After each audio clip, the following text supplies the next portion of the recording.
विद्रोही विमान भारत से सटी हवाई सीमा में लगातार गश्त भी बढ़ा दी है। वायुसेना को अलर्ट पर रख दिया है, गश्त बढ़ा दी गई है। आतंकवाद का पनाहगाह पाकिस्तान जो कि अब खौफजदा हो चला है। पहलगाम हमले के बाद से पाकिस्तान से ये पहला रिएक्शन भी सामने आया है, वो भी आपको सुनवाएंगे। लेकिन उससे पहले ये बेहद बड़ी खबर लगातार आपको दे रहे हैं। पाकिस्तानी रक्षा मंत्री ख्वाजा आसिफ ये दावा कर रहे हैं कि पहलगाम हमले से हमारा कोई वास्ता ही नहीं है, हम हर आतंकी घटना की निंदा करते हैं। पाकिस्तान तक निंदा करता हुआ नजर आ रहा है, कहते हैं हमारा इस घटना से कोई लेना देना नहीं है। लश्कर तैयबा जो कि खुद यहाँ पर जिम्मेदारी ले रहा है इस पूरी घटना की, लेकिन यहाँ पाकिस्तानी रक्षा मंत्री कहते हैं कि हमले से हमारा कोई भी वास्ता नहीं है। ये वही पाकिस्तान कह रहा है जो इस आतंकवाद को लगातार पनाह देता आया है और लगातार पालता और पोसता हुआ नजर आया है।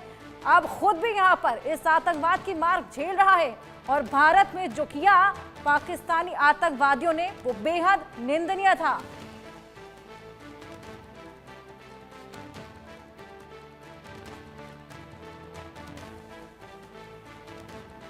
तो पाकिस्तानी रक्षा मंत्री ख्वाजा आसिफ का ये बेहद बड़ा दावा, पहलगाम हमले से हमारा कोई वास्ता नहीं है, ये बोलते हुए नजर आए हैं।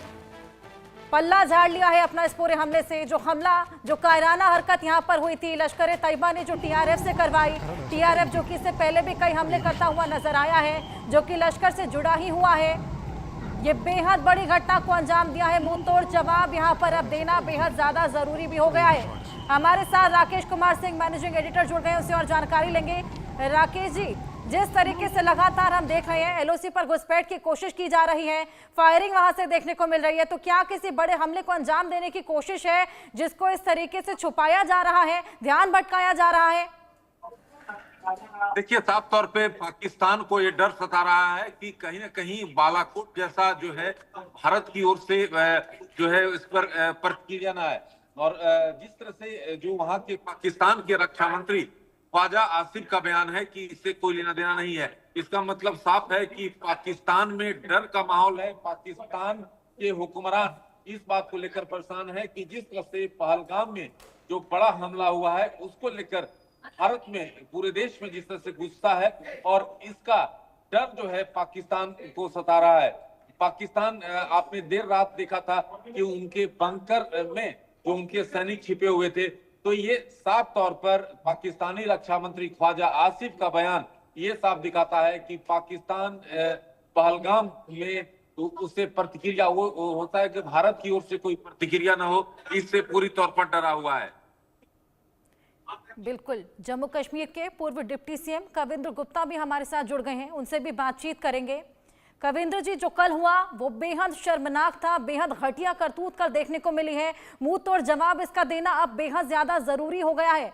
आतंकवाद जिस तरीके से लगातार बढ़ता तो चला जा ही रहा था, लेकिन कल जो हुआ वो बेहद घटिया हरकत थी।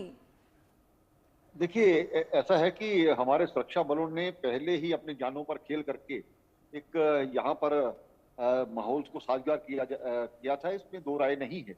और ये समझना होगा कि हमारे सुरक्षा बल विपरीत परिस्थितियों में भी उन्होंने काम किया, लेकिन दुखद घटना ये है कि 25 साल में मुझे लगता है ये पिछले 2.5 दशकों में सबसे बड़ा हादसा इस प्रकार का हुआ है, जो कि नहीं होना चाहिए था। और एक बहुत गलत मैसेज जो कश्मीर में पर्यटक आ रहे थे पिछले 3 महीनों में, एक रिकॉर्ड तोड़ पर्यटक जिस प्रकार से आए, 5 लाख यात्री आए। और पहले तो देशों की तरफ से एडवाइजरी जारी की जाती थी कि कश्मीर में नहीं जाना है, लेकिन 1000 विदेशी पर्यटक भी यहाँ पर आए। उस चीज को कायरतापूर्ण तरीके से जिस प्रकार से पाकिस्तान लेता है और उसका मुंह तोड़ जवाब तो दिया ही जाएगा, लेकिन इस घटना के बाद एक दहशत का माहौल तो जरूर